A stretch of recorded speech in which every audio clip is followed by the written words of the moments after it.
First game breaks will get you no let up, put on more steam. Protect our kickers, our quarterback, our lead, our ball game. All obstacles, block, cut, sides, through the game, after this win in. First you again, here for the first man. Carry my team down 6 minutes. Rocky Top, you'll always be. All I know is go Vols, because that's all I know. Go Vols! Doesn't have to be perfect, ain't gonna be perfect. We go compete for 60 freaking minutes. All right, enjoy the opportunity, enjoy the environment, and then go play our butts off, play for one another, and have a hell of a lot of fun. Everybody got me? Yes, all right. Mean! Woo! My God! Gene! Hey, it's us against the world, fellas. Yeah. It's us against the world, fellas. Don't nobody believe in us. Yeah. Don't nobody believe in us. We don't need nobody to believe in us. I believe in you. I believe in you. I know you a dog. I know you a dog. I know we some dogs, man. Hey, all this preparation we put in, all this been talking about. Hey, it's time to go release pain, man. It's time to go put in real. Let's go. Tennessee on 2, 1, 2. Tennessee. Ball, Tennessee, ready. Ball, Tennessee, ready. Ball, Tennessee, ready.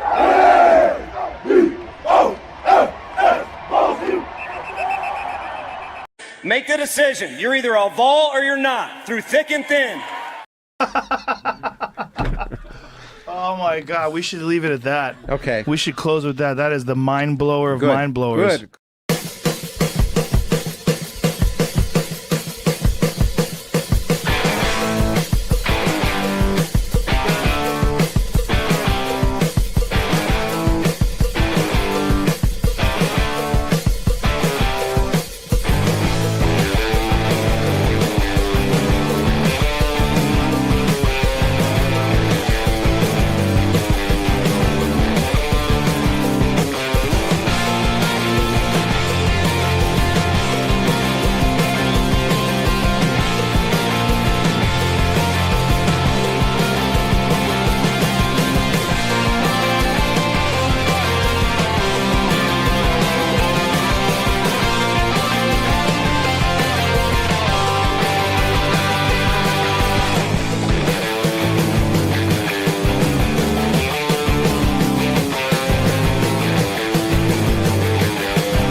Good Wednesday evening. Welcome to the Talkin VAWLS Network. My name's Boogie Bentley. The boys are all here. Dauber's in the house. The X Factor is here. Ball Scoops made it. Barely. God bless America. He barely made it, but he is here. Man, y'all got anything to talk about? I feel like, there's nothing going on. Who had it on the bingo card? The Talkin VAWLS Network was going to talk baseball.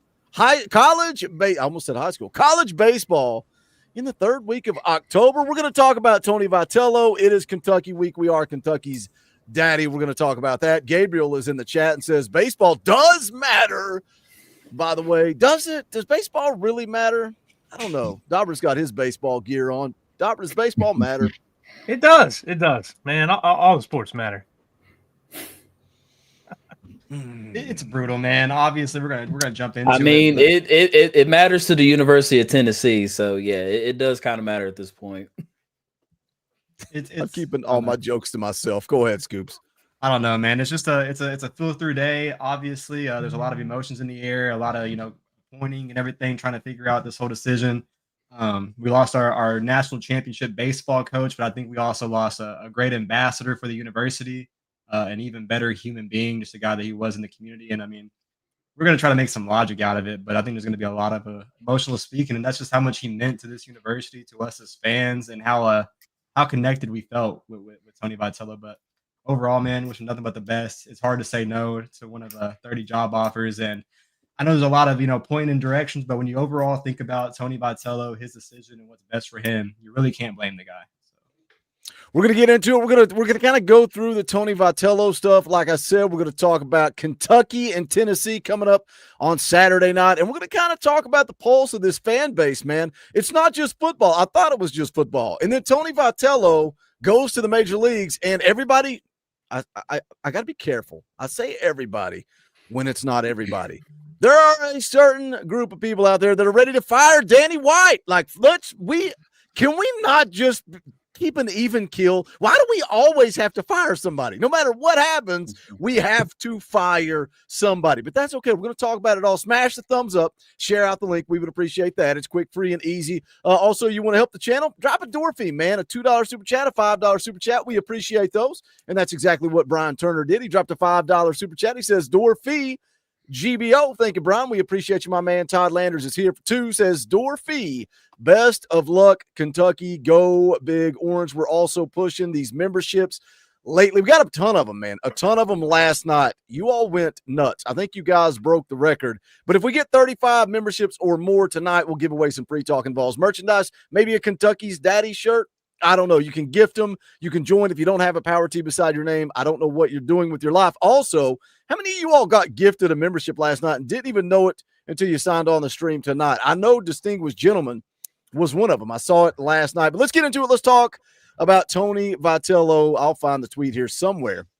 Ball Baseball tweets out, thank you, Coach Vitello. And I mean, you look, the first thing I would say is if he wants to coach in the major leagues, then best of luck to Tony Vitello. I was talking about this with a friend of mine today. It ain't like Tony Vitello pulled a Lane Kiffin. It's not like Tony Vitello was here for 1 year or even 2 years and left Tennessee high and dry and went to Arkansas, right? Or another SEC team, God forbid, Vanderbilt. He went to the major leagues. And is that his dream? Is that where he wants to be? I don't know. He leaves Tennessee after 8 seasons on Rocky Top, and what he did here was phenomenal. Led the Vols to the only national championship in program history, 3 trips to the College World Series, 3rd winningest head coach in program history, highest winning percentage in program history, what he's done with the roster. Now, we'll see what Danny White does with the hire. I know who I think they should hire, but we had a lot of rumors the last couple of weeks, and then it really picked up momentum on Saturday. I had Eric Kane on the show on Monday morning, and we kind of walked through the timeline of everything that was going on. Felt like the longer it went that Tony Vitello wasn't going to bounce. Met with the team yesterday after the scrimmage and said, I still don't know what I'm going to do. Dauber, it feels to me like looking at this, we were kind of talking a little bit about it in the back room. I don't know that Tony Vitello wanted to leave. It felt like Tony Vitello was torn in what type of decision he was going to make. Yeah, I mean, I think that is a testament to his character. But I think him leaving is a testament to his competitive nature. I think the dude loves baseball, loves to coach, and he's getting the opportunity to do it at the highest level in the world. Scoops alluded to the fact, man, listen, there are only 30 people in the world that get to manage a Major League Baseball team. So, I mean, that opportunity doesn't come around, every so often, and only a select few get the chance to do that. I think, you rattled off the stat. I'll say this. I was in Knoxville during the Delmonico days, and they had some success in baseball, few and far between. But people didn't come to baseball. People didn't pay attention to baseball. He, in the last 8 years, made Tennessee baseball fun, made Tennessee baseball relevant, and brought in a lot of fringe fans. And I think a lot of those fringe fans are the ones that are angry and yelling and all pissed off at the world and don't understand quite what's going on. And it's funny how there's all this blame and misinformation going around, trying to run Danny White out, blaming the Lady Vols basketball program and all that. And Eric Kane did a good job Monday explaining it. I went back and watched that a couple times before the announcement was made. This whole rev share and all that's not determined by the university. That is set by the conference. It's, that money that's allocated and going across the SEC schools, yeah, every coach of every program wants, enough to run their program. They want more than enough. They want to be able to field the best team, have the best facilities, and all that.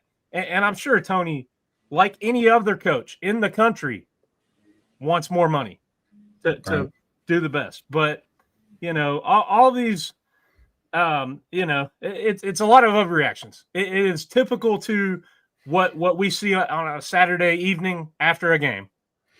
Right, but it's like what I was saying before in the back room, Dauber. Like the fact that this got leaked out before the Alabama game, it kind of just rattled this fan base a little bit. And I mean, I get it. I know you say it's like apples to oranges. And I didn't have anything to do with the football game Saturday. Oh, I know, but like I said, but still, it's like the reaction of this is like kind of just like gut wrenching. And then on top of the loss, it's kind of like, well, dang, now this really does suck.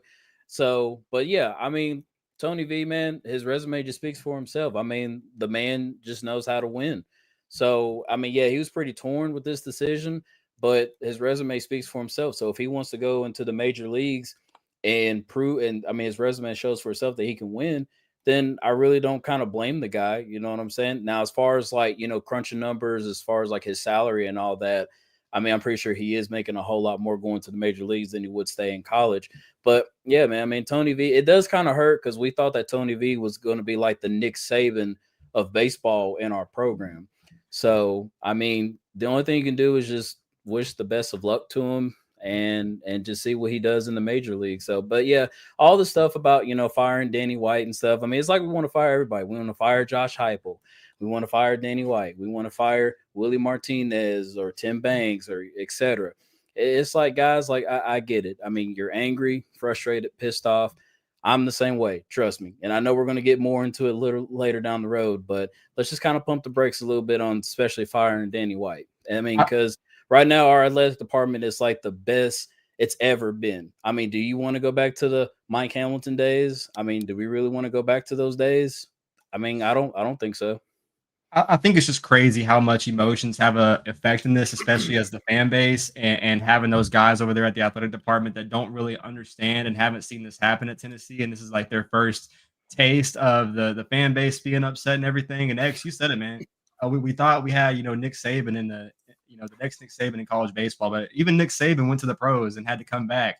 And I think that's probably the biggest worry in people's mind is that, hey, if this doesn't work for Tony, if he comes back to college baseball and we have to see him down the road, that's going to be an absolute nightmare. But it's also what you want for the guy. You want him to go and take that opportunity, do the best thing for him. But I mean, it's just a lot of mixed emotions, man. Like, I'm not going to act like I know the exact facts. I mean, I agree with Danny White that, we probably do owe Kim Caldwell them an apology, that it probably wasn't that. But I think there was so many different directions, right? So many different emotions that were kind of pulling these strings. And I think there was a little bit of truth in that, whether it was Tony and Danny's relationship. We heard Danny talk about being like, oh, I don't have the biggest relationship with my coaches. He leaves that to his assistant ADs. And I think that was like just a big soundbite for a lot of people to kind of glimpse and get pissed off at, man. But yeah, man, I mean, going to the major leagues, going to the San Francisco Giants, being there in the Bay Area, he's linking up with his old guys, Drew Gilbert, Maui Ahuna, Blake Tidwell. I'm sure that he was having back channels about getting guys he's familiar with on that staff with him. And I mean, just overall, man, I don't think that, the Giants wanted it to leak out Saturday. I think the fact that it leaked out Saturday was very, very, very intentional. I think that they wanted to give that counter offer thing and just kind of see the all glimpses. And I'm sure the narratives about, being involved in stuff were very true. But, it just depends, man. We got to see what, affects these guys the most. I think there's a lot of factors and time will tell, but obviously doesn't change that Tony is gone. Unplug and plug back in, Scoops. Your volume keeps going up and down. Do you have a mic on those headphones? Maybe you could switch to that just for tonight, see if we can get it dialed in. Frank Anderson named the interim coach. We'll see how this coaching search plays out. I know Danny White has a coaching firm in place. They're going to go nationwide with this thing. Timing's interesting. This is not typically the time for a baseball coaching search. Your season starts in 4 months. Frank Anderson being named the interim. I think Josh Elander's got to be at the top of the board. Been with Tony Vitello for 8 years. He's your recruiting coordinator. He's your hitting instructor. I know Wayne mentioned his name in the chat. You would think that that's who they're going to roll with. Dauber, what do you got here? So this is what I was alluding to earlier, and this is probably the biggest misconception that I think people are, dogging Danny White or Kim Caldwell and the women's basketball program about. So this is the revenue sharing for the SEC, and I don't know. Can you blow that up? No, you have to do it. I have to. Let's see. There you go. So, there you go. So this is how that money's allocated. That Tennessee gets from the conference revenue sharing. You got 71% going to football, 15% to men's basketball. All other sports, it's divided up 7.3%. So it's not anything that Danny White has control over. That money is earmarked and it's, going. And you've got 338 eligible athletes within that all other sports category. So is it fair? I don't know. Probably not. But yes, it is fair. You look at what brings in the money to the University of Tennessee. Right. Mm-hmm. Right. So what I'm trying to say is, every coach, Rick Barnes, Kim Caldwell, Tony Vitello, Josh Heupel, they all want the most. They want to maximize what they can bring in to help fund their program. That's the same thing as a high school coach, anywhere. Anybody that has anything to do with sports, they're supposed to, maximize their team's output in any way they can. And yeah, Tony probably wanted more money. I don't think that was the boiling point. I think the dude is a competitor, and I think he saw this as a challenge. The last thing I'll say about it before we move on, the people that are probably yelling the loudest and the angriest, they probably couldn't have even told you, the status of this program before Tony V took over. How many games did you go to? How many games did you watch before Tony Vitello was coach? None. Well, the program was in the dumpster before Tony Vitello. And part of it too, like I know obviously a huge part of it is Tony Vitello because, he lit that spark. He brought this baseball program back. You go back to the Delmonico days is really where you have to go to find success in this program. And that was when we were in Dauber, in high school, right out of high school, Delmonico's last season at Tennessee. And even the difference then, you go back to Delmonico, you couldn't just turn on the SEC network or you couldn't just turn on the ESPN app and watch every single baseball game. It was hard to find Tennessee baseball. It was hard to find SEC baseball. It's show and tell here on the Talkin VAWLS network. I mean, I've followed baseball at the University of Tennessee. I'm not just a, random new to it. I went to multiple games with Todd Helton and Bubba Trammell and R.A. Dickey, guys that, had success in the program when the program really wasn't that good. And Tony V came into a program that was, perennial, bottom dweller. And he's left the program in better shape than he found it. And you cannot fault the man for taking this opportunity to, I'll say it again, take a job that only 30 people get the opportunity to do. Right. Dob, I'll even say this, man. Like we were bringing people, like we had to bring canned foods to the stadium. Like they would let people in if you would help with the canned food drive and just contribute to the community. They were begging people to come to Lindsey Nelson Stadium, and I think that's the biggest thing, man. Is that no matter what happens with this program going forward, we saw the investments under Tony Vitello, the $109 million stadium. In my opinion, that's the house that Tony Vitello built, and obviously it's going to be a legacy for someone else to kind of carry on and keep the stock for Tennessee baseball. But I mean, the Tennessee baseball stock is completely high, and it's crazy, man. You kind of rose to the mountaintop, like we won the national championship. Tennessee has finally reached the summit, is what they said, and And right now, I still think that we can be an elite baseball program. I think Danny White is going to understand that, we want Tennessee baseball to be the same, but you just build a $100 million stadium. You have 20 brand new press boxes in there. Those seats are going to have to get filled.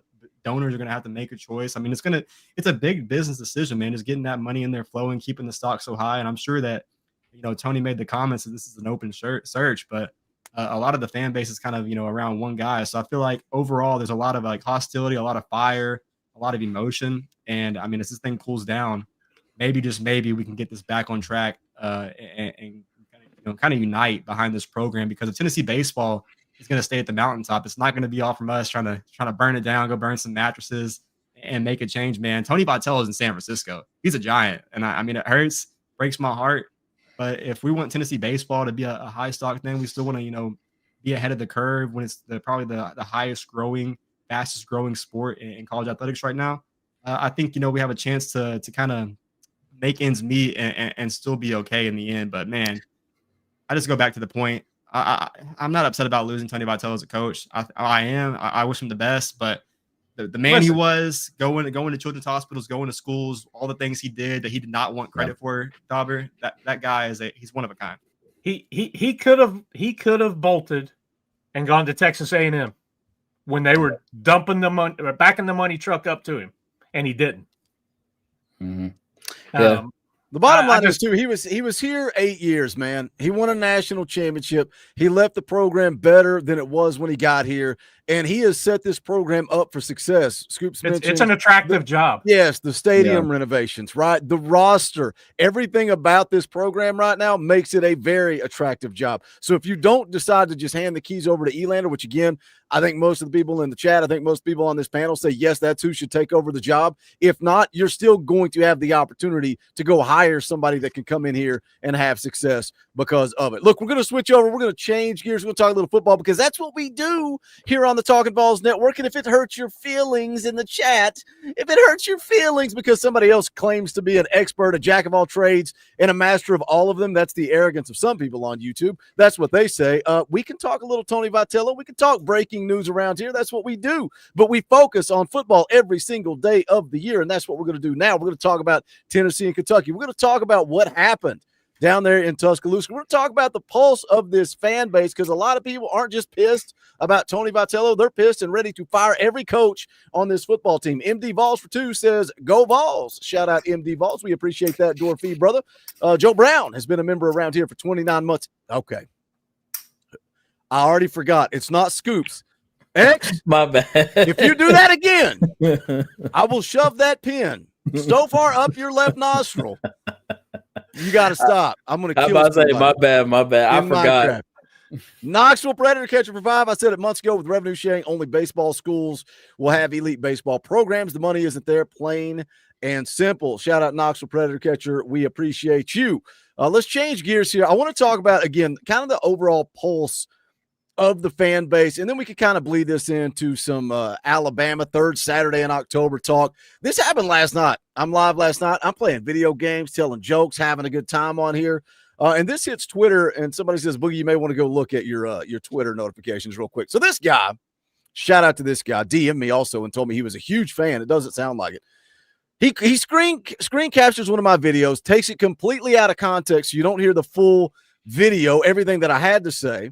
Let's take a listen to what I had to say in this 17-minute clip. Against Georgia and lost in overtime, is it because we lost to Alabama, a good Alabama team on the road in Tuscaloosa, a team that's won 4 straight SEC games against ranked opponents, the first time in history that an SEC team against Georgia and lost in overtime?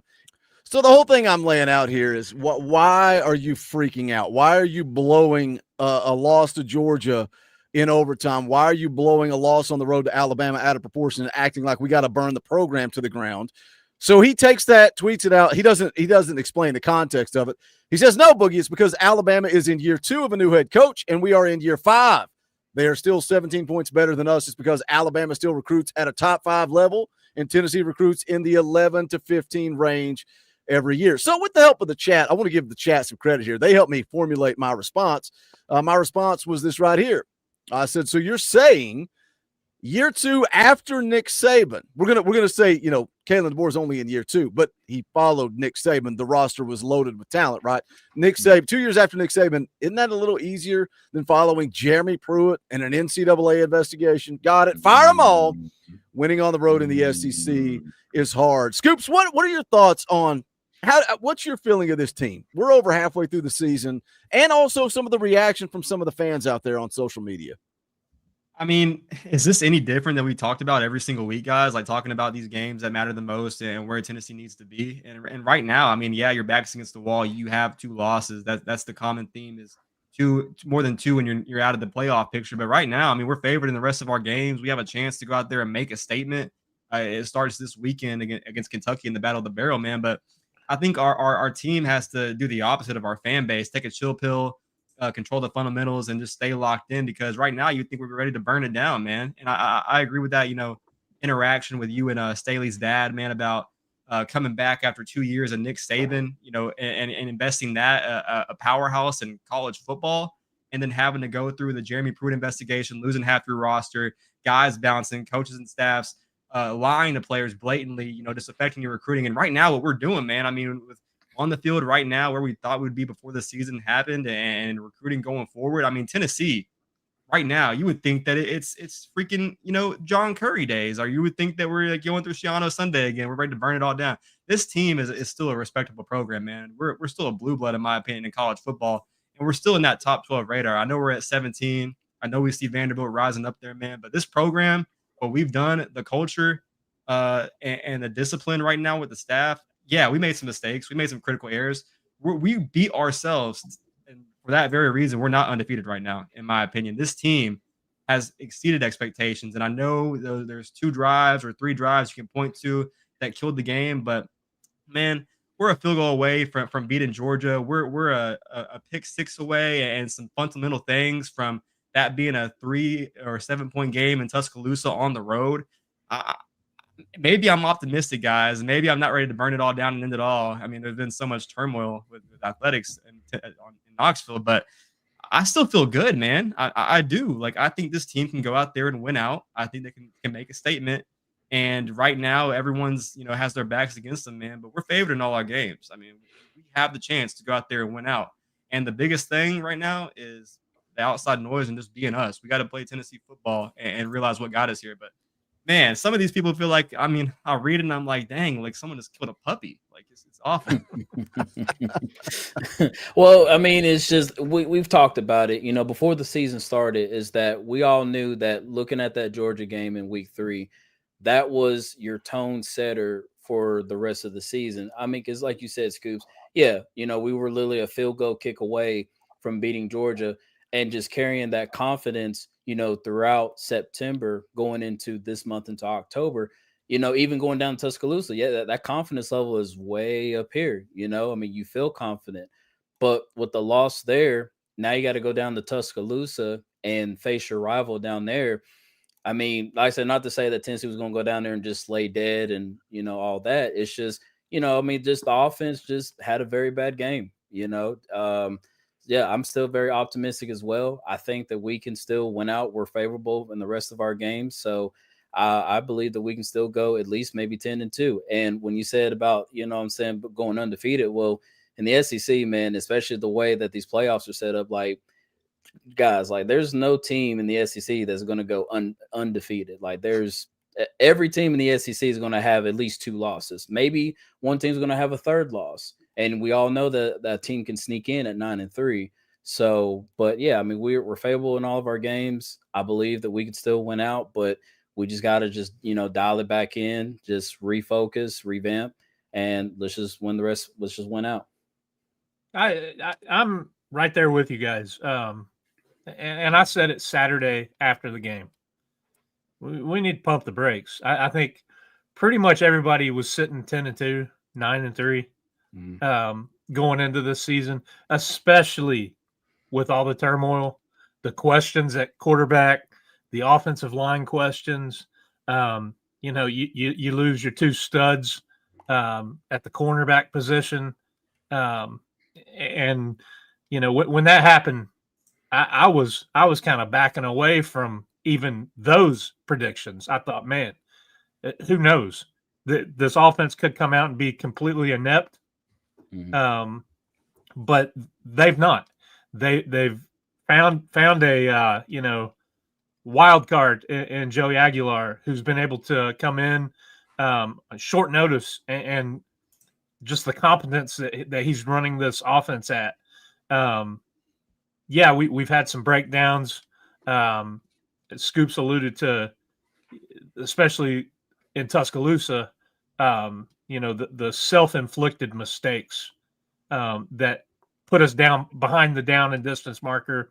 The one play that sticks out in my mind is that bad snap. That was just a total drive killer.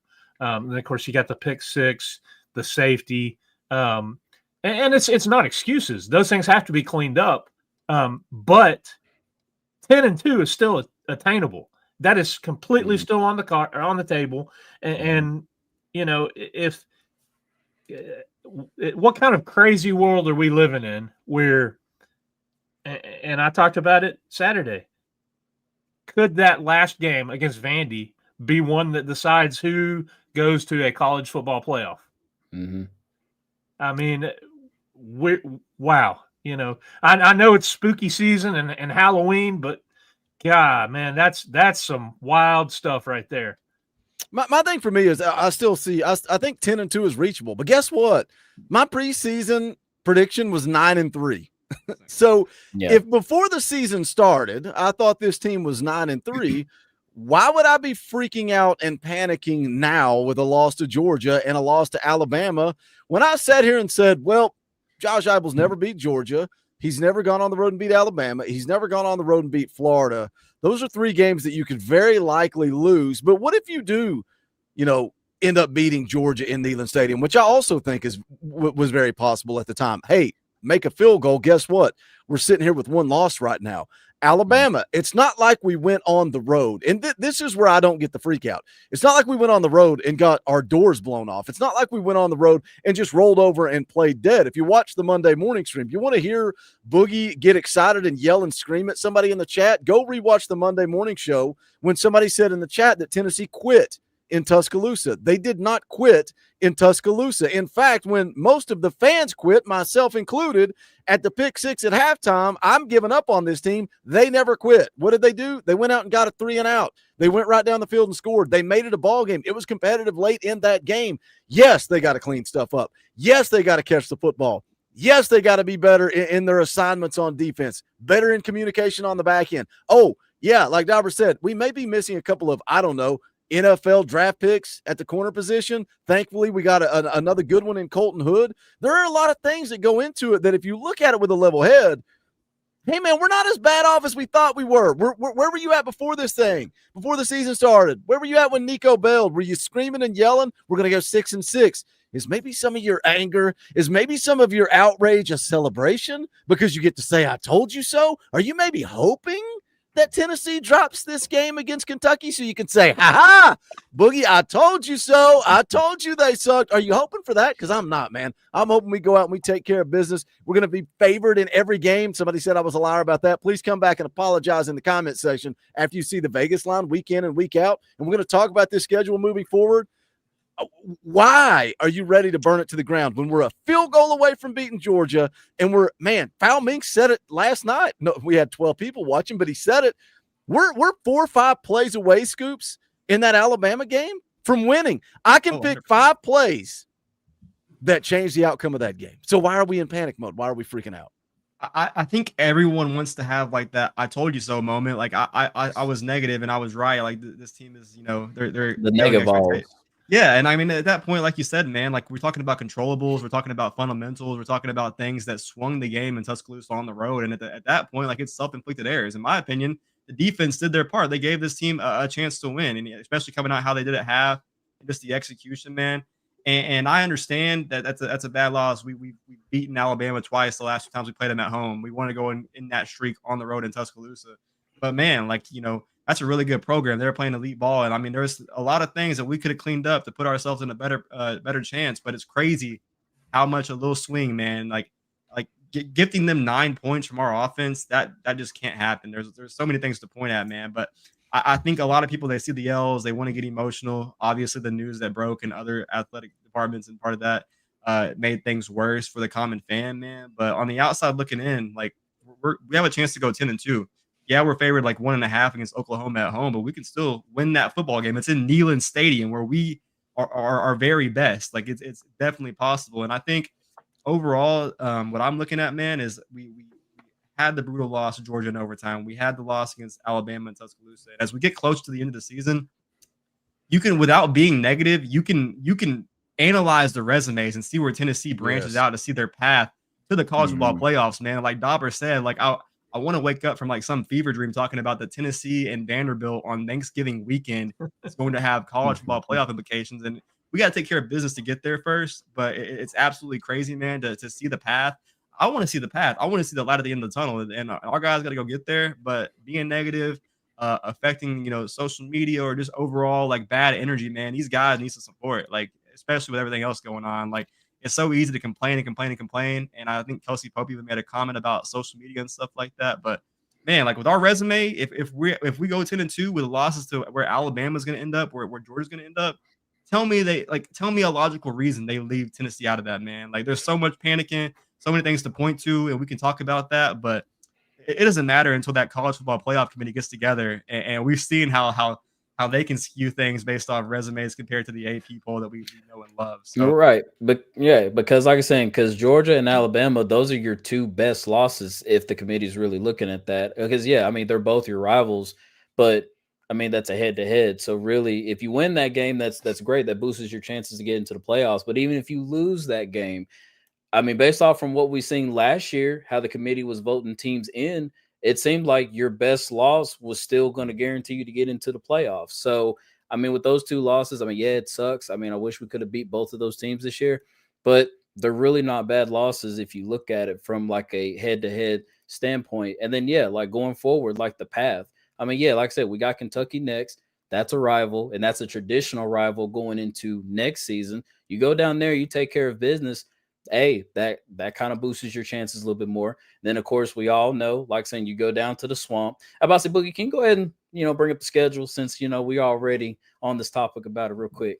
Thank you. So, yeah, you go down, take care of Kentucky. And then, like I said, you got Oklahoma at home. Like I said, I like Tennessee's chances at home because I said we're a real better team at home.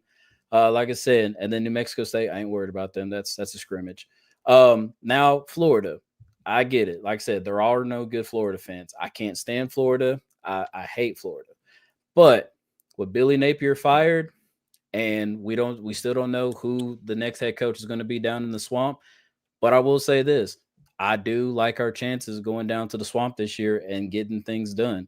And then of course, after that, like what Dauber and Scoop said, alluding to Vandy, I think that game at the end of the season is definitely going to determine if we officially get into the college playoffs. And we should, because again, that's another rival that you beat at home. So like saying, you take care of Kentucky, you take care of Florida, and you take care of Vandy, that kind of overshadows the Georgia and Alabama losses, in my opinion. So I think the big thing, you get a win against Georgia, you get a win against Alabama, you got to sell your wins more than your losses, right? And the losses they shouldn't impact you as bad because, I mean, you are talking about teams that are ranked, is there such thing as a quality loss? I don't know, but you lost to good. You didn't get beat. You didn't lose to FSU, Alabama. You didn't lose to FSU, but you're looking for quality wins right now.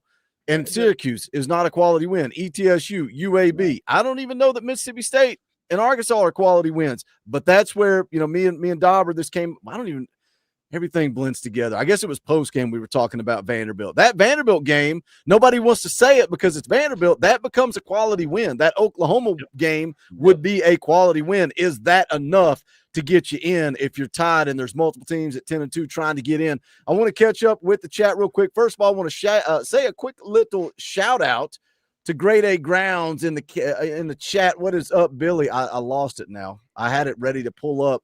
And then there it is. Shout out Grade A Grounds in the chat. Grade A Grounds don't sponsor the Wednesday night show, but you guys can still go grab some Grade A Grounds coffee at gradeagrounds.com. Make sure you use that promo code VAWLS.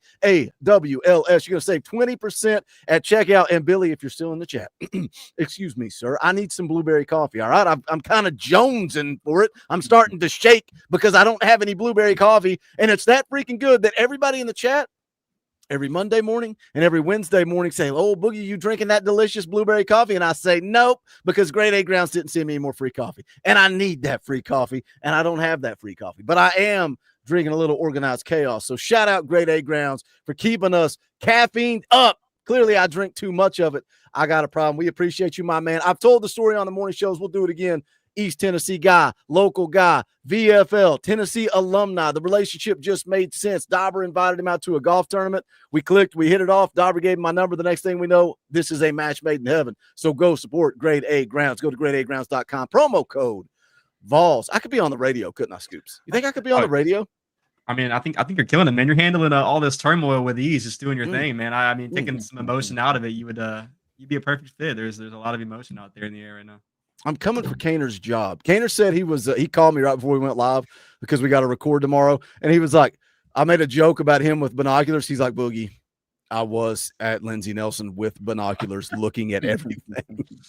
Oh, shout out Kaner. Cody Tackett for 2 says, is there an injury report out yet for Saturday? I just checked VolQuest. Not yet. It does typically come out on Wednesday night, but it's not out yet. Tyler Maxwell for 2. He's funny. This team is rising. GBO for life. I think he was talking about the tweet.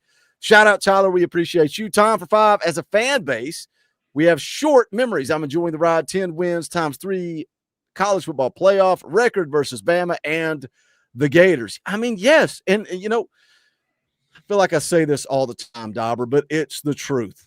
We are a really good football team right now. I don't care what anybody wants to argue, what anybody wants to sell me. We are a really good football team. I can sit here and run off the numbers. I did it in the video that pissed off all of the internet, but it's the truth. The only coaches with more 10-win seasons than Josh Heupel are General Neyland, Philip Fulmer, and Bill Battle.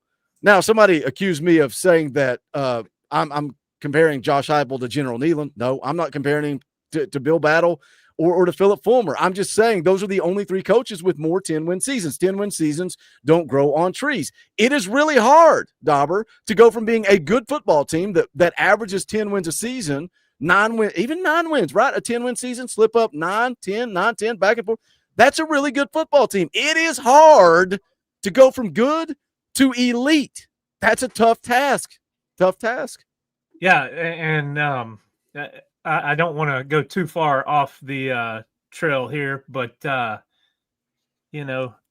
Penn State just fired a coach who won ball games. Hold on, stay on that train of thought. But does anybody on the panel think that James Franklin should have been fired? I think it's the craziest thing that's ever happened. No, I don't think so. Absolutely not, man. You're a field goal away from going to the national championship, and you don't even get an opportunity to finish your next season. Sorry, go ahead, Dauber. Yeah, I mean that's where I'm going. It routinely won 9, 10 wins a season. Rose Bowl, into the college football playoffs. A play away from going to the national championship. And where's that program going to go now? You can't take for granted winning. And I think Boogie, we've talked about it on the show here before. Growing up in the time that we did, you got accustomed to, 9, 10 win seasons. November was, 4 games that you won handedly as you got ready for your bowl game. And that was, Kentucky, Vandy, South Carolina, and somebody else usually. But the fact of the matter is the landscape of college football has changed. And it is what have you done for me lately? It is, instant gratification. And I think just the nature of college football fandom has also changed because everybody wants to see their team win and win now. And because of social media and platforms like this, that give fans a voice and a place to come and talk. And then, you got X, Twitter, X, all those other things, and people can instantly react to things and instantly overreact to things. And we see that on a Saturday in a post game. But we went from being at a place where we were constantly in the mix, and then you can go back and watch the Fall of the Vols series if you want to relive those trying times that we were, very, very, very far away from that. And then, we talked about it. Josh Heupel inherited a program that was decimated by the transfer portal, cloud of NCAA investigation. Pruitt with the McDonald's bags and the cluster that was. And my coach, brick by brick, baby. And you have to take all that into consideration with where this program is now. And the fact of the matter that it is hard to win consistently. Let me make this comparison real quick, because I saw somebody in the chat say it, and I see it all the time with Josh Heupel, and that's Mark Richt, right? Because Mark Richt was known for winning 10 games a season and didn't get over the hump, so Georgia fired him, and then what happened from there, right? That they go and make the hire, and now they're winning national championships. Coach Jay brought up a good point on this. I'm having to use my old Google machine real quick because I want to see the exact number so I can lay this out. But talking about Mark Richt didn't come in and take over a program that was coming off of an NCAA investigation, right? And when he came in, he had a lot of success early. And I've got his pulled up by year. 8-4 the first year, 13-1, 11-3, 10-2, 10-3. Look at that, 4 straight years with 10+ wins. 9-4, 11-2, 10-3. You see a theme here? Like, he is doing it consistently early in his tenure. Now, he was there for 15 years. 15 years, Mark Richt was at Georgia. And then what happened in 2009? 8-5, 6-7. You had a couple of years of slip up, then back up 10-4, 12-2, then back off 8-5, 10-3, 9-3. Then he was fired at Georgia. And then they went and got Kirby Smart. And Kirby Smart came in and he dominated right away, right? Went undefeated, won a national championship. Oh, wait, he didn't win a national championship. Coach Jay brought up a good point the other night. If we wanted to fire a coach after 5 years for not winning a national championship, he had a whole list of coaches. Kirby Smart was one of them, right? Kirby Smart didn't win that national championship until year 6 in 2021. But when you look at Mark Richt, Scoops, Josh Heupel's been here. This is his 5th year, and he took over an absolute dumpster fire. If 15 years go by, if Josh Heupel's been here for 15 years and he can't win on the road at Alabama, he can't win on the road at Georgia, he can't get us to the college football playoff, he can't win an SEC championship, maybe then we can have this conversation. But it's year 5, and I think because of that investigation, Josh Heupel, yeah, it's year 5. It's easy to go, college football, year 5, he should have his whole – I still don't think he has a full roster because of the investigation.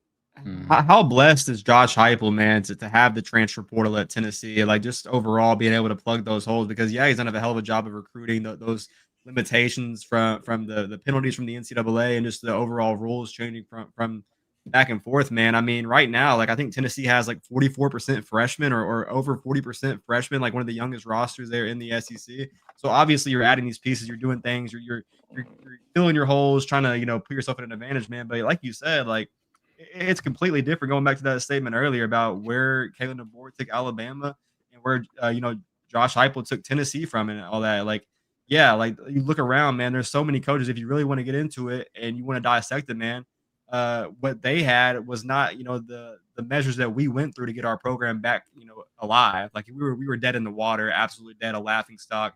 So yeah, man, I mean, right now where we're at, I mean, honestly, he's exceeding expectations, guys. Like, this guy has gone 10-2 twice. He's gone to the college football playoffs. He won an Orange Bowl. I mean, if we go 10-2 this year, we're going back to the playoffs. I mean, it's a day and age and a landscape where you have 12 teams that can get in, and that's going to get expanded even more. And at this point, you're growing into a postseason sport. And the way he's been able to adjust and the real time with everyone in his ears while also being the main guy, the OC, the quarterback guru, the offensive guru that Josh Heupel is known to be, man. Like, it's night and day from my expectations of where I thought we would be, especially this season where we are right now. And if you want to go and compare them to elite coaches, go ahead, be my guest. Do your actual research, because your talking point, you'll realize the things you're saying really ain't adding up, man. Josh Heupel, he's in his bag, man. It's absolutely crazy that people look at the on-field production, look what he's done with less talent, and see what's coming into the future and be like, that guy is not going to be a college football winning coach. He is putting the blueprint together, and in about 3 or 4 more seasons, I think right now is probably going to be the worst season we have going forward in the 2020s. I think this team and this program have the chance to be super, super elite. Yeah, we're going to get rid of Josh Heupel when the class of 26, like Faison, Brandon, like the guys that we have coming in at wide receiver, let me tell you, that is the best. We got pretty dang good wide receivers right now. We got 3 of the, when's the last time we had 3 receivers this good on the same team at the same time, on the field at the same time? I don't know if I can remember a time that class of 26 could I don't even know if I can say this. They could end up being the best group of wide receivers we ever have at the University of Tennessee. That's how good. So we want to fire him? Let's flush all that talent down the toilet. Let's flush Faison Brandon down the toilet. Scoops, you mentioned Brian Staley earlier, and I want to go back and read what he said and tie a big fat bow on all of this crap. And, of course, now I'm struggling to find it. Love that guy. He's such a good guy, man. Like, while you find that, I just want to say, like, the way those fans, like dads, parents, and how they grow into our fan base, and also the athletes, and give us another perspective, man, just to kind of be like, hey, wake up before you would, go full DEFCON 1, like realize where we're at, what we're doing, and what's ahead of us, because the grass is greener. Yeah, here's what Brian says after reading my tweet. He says, Boogie, see, this is what I've been talking about right here. Do people understand that Heupel is recruiting against history? It's hard to erase what you've been known for, and recruits know that. Trust me, Heupel is doing a great job. Let him keep winning, and he'll recruit you a top 5. You see, people, young pups like X down there, young pups like Scoops down there, don't remember those days that Dauber was talking about earlier. They don't remember when Philip Fulmer spoiled us with 10-win seasons. They don't remember that when November rolled around, you could go fishing with your buddies because Tennessee was going to roll no matter what. Y'all don't remember that. You remember the dumpster fires. You remember the Butch Joneses and the Derek Dooleys and the Jeremy Pruitts and the nonsense that we've been dealing with for 15 years prior to Josh Heupel got here. And there's kids at the local schools that are running around with Ohio State crap and Alabama crap and Clemson crap because those were the sexy teams at the time. Gone are those days because Josh Heupel is having to reprogram people and say, hey, it's cool to come to Tennessee again. Tennessee is a sexy place to be again, and I think he is slowly starting to do that. I think we need to move on to Kentucky, but let me catch some super chats real quick. Timothy McGee for 5 says, we can win if our defense can stop the run and the pass and someone spying the quarterback like we did when we played Miami in 85. I think Tennessee is going to take care of business this Saturday against Kentucky. Luke Thompson for 5 says, Dorothy, my internet's down, but I'm able to watch from my phone. GBO, shout out, Luke. We appreciate you, brothers. Thank you for showing some support, even though the internet's out. Timothy for another 2 says, Boogie, did you skip my super chat? No, I did not. Hey, sometimes we let them sit, let the conversation flow, and then come back to them. But I do appreciate you guys dropping the super chats and supporting the channel. I did see that Wayne earlier said that all that negativity and all that negative talk and that trash comes from people that don't have a power T beside your name. You can fix that. Hit the join button. It's only $1. Got $1? You got $1? If you got $1, we need $1. Hit the join button. We would appreciate it. Ian Pickett for 5 says, I think we need to pump the brakes on this team. We still got a great shot at 10-2. It's dumb for people to say fire Heupel. UT wins 41-17. GBO, shout out Ian. We appreciate you, and I agree 100%. Let's talk about Kentucky. You guys want to just go into your predictions? I mean, we talked a lot about the pulse of the fan base, so maybe we just go into predictions here. Tennessee versus Kentucky. ESPN FPI has Tennessee at 75% chance of winning. Vegas, Vols favored by 9.5. We sell a T-shirt at bonfire.com/store/Talkin VAWLS. That lets everybody know we're Kentucky's daddy. Tennessee 84, 26, and 9 all time from 85 to 2010. That was from the time me and Dauber were 4 years old until we were 10 years out of high school. We didn't lose that game. 26 straight wins. Went on to win 31 out of 32. And, when I made the video talking about, the upcoming games and who we had on the schedule. Does it really matter? It doesn't even really matter. What matters is what Josh Heupel has done. And Josh Heupel has never lost to Kentucky. Josh Heupel has never lost to Vanderbilt. I think I like Tennessee in this game. Again, we're Kentucky's daddy. Scoops, I'm going to let you kick it off. Give us your little keys to the game, the preview of the game, and then give us your score prediction. Yeah, I mean, when I saw that you replied to that comment in the chat earlier about Tennessee and Kentucky's not a rivalry, this is one of the longest rivalries in college football, and it's Tennessee's longest rivalry in their program. So I do think that the Battle of the Barrel does mean more, man. And I think we can't sleepwalk, guys. Like, I know we want to prove something. We want to come out here. We want to start fast. We want to get back to our identity. But I think we got to play a clean game, as cliche as it sounds, avoid the penalties. We are going on the road, even though it is Kroger Field. And I know that fan base is against Mark Stoops. He has 1 foot out. He's flirting with other jobs and stuff like that. But when you go to Kroger Field, man, like, everyone talks about Jordan O'Hare having voodoo. They talk about all these places, being like weird to go play in. For whatever reason, when we play this team, we in recent history just had those close games. And I would love to blow the doors off. But with what we saw last week and, going into this week, I think there's some things that we got to clean up and, hit the explosives. I think their run defense is pretty dang good. And obviously that's not going to, work really well with Deshaun Bishop and Star Thomas or Peyton Lewis with our explosive backfield and our scheme. But I think this is the game where those big plays from Joey Aguilar and the wide receivers and the passing game are going to have to happen, because they're going to line up and try to stop our run. They're going to try to, run the ball all over us, take the clock out of the game, take the breath out, just like they've always done against us. And you saw it last week against Texas in that game where Kentucky should have knocked off Texas in Kroger Field. But I think if we can take care of those things, control the fundamentals, just get there and get those explosive plays, I think that our explosive plays will be enough. I don't think Kentucky's offense with under Cutter Boley has a chance. They haven't really meshed all well together. So if we can be explosive, get some momentum, I think we can kind of, get away from this game soon. But with recent history, with what we saw last week, man, and just game script, if this game is a game where they're dragging out the clock and running the ball, I could see it being like a 35-28, a 38-28 Tennessee victory. But you got to control the trenches, the fundamentals, play a clean game, fix the mistakes that we saw last week against Alabama, because no one shot themselves more in the foot than this Tennessee team, in my opinion. We have all the tools to go out there and be our best version. But with what history says, man, like, we should go out there and dominate. I think Stoops is on his way out. Maybe, just maybe, he's trying to negotiate that buyout. But that team's going to be fired up to play. They've had close games. This is their kind of last bit of life, in my opinion. They're going to be ready to play. They always come ready to play against Tennessee.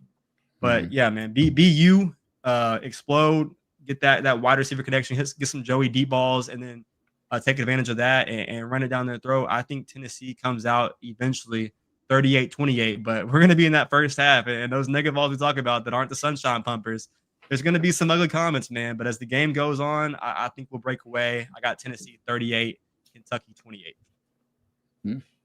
I like it. X, jump in there, buddy. All right. So kind of piggybacking a little bit off of what Scoop said. Yeah, like saying Kentucky is going to play us tough. I mean, they always do. Like I said, they basically hate us, basically. But we are Kentucky's daddy. But my X factor keys of the game is like I said, you got to be a lot better on offense than what you showed in Tuscaloosa. I mean, also what Scoop said too, just be you. Don't lose sight of your identity. And we all know that identity, what Tennessee loves to do, is just run the football. You got to be more efficient at running the football. You know what I'm saying? Get a little creative. I say get Joey involved a little bit in the run game, just a little bit. Because I kind of noticed that from the Tuscaloosa game too. Like I said, we kind of got him involved a little bit towards the end there, but maybe we can get him a little bit more involved there. And then definitely, like saying, with the wide receiver plays, like saying the wide receivers, they gotta, saying there was a few balls that I was seeing from last game too, where it hit them in their hands and they just dropped. You got to be better at that. But like I said, I know that we got some very, very dang good, talented wide receivers. So they're going to get that cleaned up. They're going to get that dialed in, ready to go. So that's as far as what I feel about the offense. The defense side of the ball, this is the biggest hot take of it, is Mr. Tim Banks. All I'm asking is, sir, is you got to be better. You got to be better. I think this whole fan base sees it, that we got to be better on defense. We definitely got to wrap up, got to tackle more better, more efficient. That shoulder bump, trying to push, players out of bounds. That's not going to cut it in the SEC, bro. It's not going to cut it. But I think Tim Banks and those defensive guys know that, so they're going to play a lot better. And I think hopefully this will be a statement game to where they show that this defense can play really, really well Tennessee football as well. So with all that being said, man, how I feel about this game, give me Tennessee 31, Kentucky 18. 31-18. Dauber, you can get in here. I'll go last. I'll tie a fat bow on it for us. Go ahead. All right. This is one of those games that you have to come out, and I think Tennessee plays better when they get going fast, when they start fast, and just keep putting on pressure. They can't come out and have a hangover from the loss last Saturday in Tuscaloosa. They can't go out and have self-inflicted mistakes, get false starts, bad snaps, can't turn the ball over. This team does not operate well when they're playing in a game like that. They operate well offensively when things are clicking. They're setting plays up. They're able to spread you out, and then what they've been doing this year, bringing you back in, bunching it in between the hashes, and exploiting mismatches, and then running that tempo to keep that and looking for the big play. I think offensively, this team can play with anybody in the country when they're playing. I think the questions are on the defensive side of the ball, but Scoops nailed it. There are weird things that go on at Kroger Field in Lexington. I mean, you go back to even last weekend up there. Kentucky dominated that game, doubled up Texas stat-wise in pretty much everything except score. They couldn't get the – they self-destructed and caused themselves to lose that ball game. Fumbles, penalties, mistakes, and end up losing a close game. We've been beaten by a wide receiver playing quarterback. Dude, that's exactly what was going through my head, but I didn't want to cut you off. So it's weird things. You got to go up there. You got to focus on this game. You can't look ahead to Oklahoma. It's one of those things. And frankly, I said it last week before the Bama game. The defense, there are bright spots in the defense. You've got some things that we're really, really good at on that side of the ball, and you've got some things that we're pretty poor at, and so poor you're nearly in the bringing up the rear of the power schools, and you frankly can't get any worse. But we found a way to make mistakes and not wrap up tackles, and just found a way to play ourselves out of the game last week. Mm-hmm. And I think that's the way to sum that up. I don't know that if we play to our potential, that's a completely different story, and we don't have those miscues. But that's a case of ifs and buts, and we can't look in the rear view. We're looking forward, moving forward. Hopefully this team has had a good week of practice and they've learned from some of those mistakes. I actually think Tennessee is going to roll because Kentucky's bad. They've not won a SEC game yet. They're only two wins are Eastern Michigan and Toledo. And like Scoops said, I think Stoops is I don't even think he's coaching for a job anymore. I think he's searching for a way out. Yeah, give me that buyout. Just give me that buyout. He's done. I think they've packed it in. Although it would be, this is their bowl game. They'd love to, hang an L on us and send us to basketball season where we'll dominate them there too. but I've got Tennessee winning. I'm going 35-13.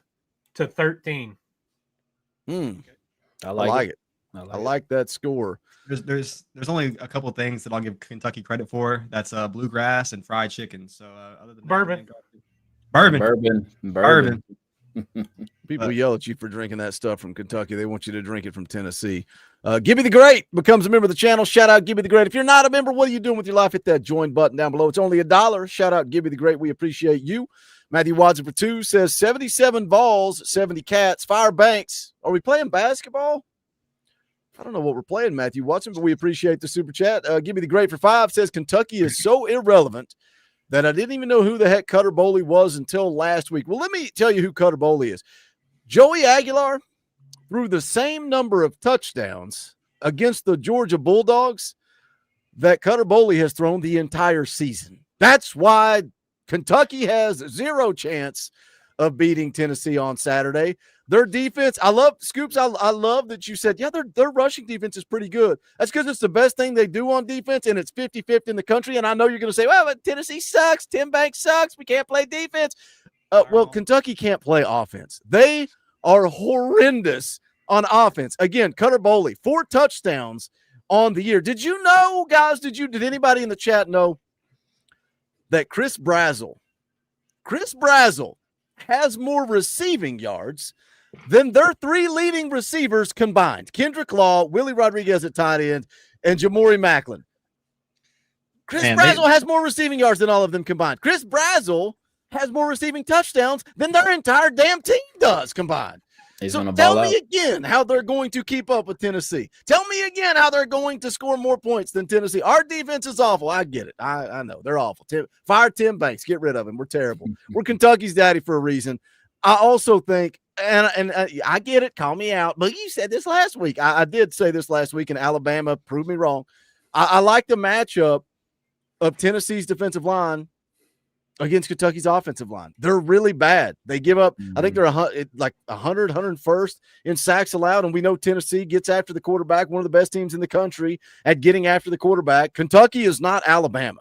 So I fully expect Tennessee's defense to look a little bit better on Saturday than they have the rest of the season. I'm hoping that they take a step. And call me crazy, all you Tim Banks haters, not you, X, I forgive you. I love you, X. But all you Tim Banks haters, Tim Banks and this Tennessee defense played good enough to go win in Tuscaloosa. It was the offense that was shooting themselves in the foot. It was the offense that couldn't get out of their own way. Yeah, Tim Banks' defense gave up a couple of long drives late in the game. They did. They're not perfect. Ain't got to be perfect. You just got to go out and execute. Go out and play some football. Go out and play loose. Go out and play aggressive. Go be aggressive and get after Kentucky. I just think Tennessee is way too much for Kentucky. The only thing is, again, like Dauber said, going on the road, going up there to Kentucky, they always play Tennessee closer than they should. Tennessee is to Kentucky what Florida's been to us. When you go on the road against Kentucky, weird things happen, and it's always closer than it should be, but Tennessee is Kentucky's daddy, and we're going to go take care of business. Tennessee 38, Kentucky 20. All the Tim Banks haters, people like Unsung in the chat that's been a complete moron the entire stream tonight, are going to be calling for Tim Banks to be fired because he gave up 20 points to Kentucky. But the Vols roll, the Vols win, and we move on to Oklahoma coming to Neyland Stadium, which is a huge, huge game. And the crazy thing is, like saying, looking at Donovan too, I said, bro, I never said fire Tim Banks. I just said I just want to see improvement. I mean, surely you can sit on the other end of your TV screen and see that our defense is not the best. Obviously, you can see that, bro. So like I said, I never said we need to fire Tim Banks. I just said I just want to see improvement because you seen what our defense was like last season. Yeah, like I said, that defensive line, it was the best in the country, top 5. Our defense was really good. You go back to that Alabama game at Neyland, and guess what? We had our star cornerback. Guess what? Jermon McCoy. Yeah, that made that play, that won us that game. Yeah, so like I said, bro, I know that, like I said, we're lacking in the backfield of our defense, but that's all I said, bro. I never said fire Tim Banks. I just want to see improvement. That's all. Yeah, man. I mean, at the end of the day, we've been through a lot. There's a lot of emotion in the air of our fan base, man. But at the end of the day, when game time rolls around on Saturday, when Tennessee's going to play Kentucky at Kroger Field at night, y'all better strap in. Y'all better be ready. Get your little hissy fizz. Get our emotions out of the way because we got a football season to play, man. We got football to play. I'll be I'll be damned if we lose to Kentucky, man. Like, I just don't want to see it. So fire up, lock in, be ready, man, and cheer this team on because you're either a Vol or not. I think this team's going to be locked in, dialed in, ready to go on Saturday. That's going to call it. We're going to call it. Fun show. Enjoy hanging out, talking a little ball with you guys, talking a little Tony Vitello to kick off the show, a little Tennessee versus Kentucky. We'll be back Friday morning. Me, Coach Jay, Foul Me, get you geared up, ready for kickoff at 10 a.m. And then Saturday, an hour before kickoff, and then immediately following the game. But that is going to do it for this one. Go check out the merchandise, bonfire.com/store/Talkin VAWLS. You can support the channel by hitting the join button down below. There's also a Patreon. You want to be a part of a game day chat, come hang out, talk a little ball during the game. The link is in the description below where you can join the Patreon for that. But for Dauber, for the X Factor, for Scoops, my name is Boogie Bentley. This is the Talkin VAWLS Network. Go Big Orange. Song.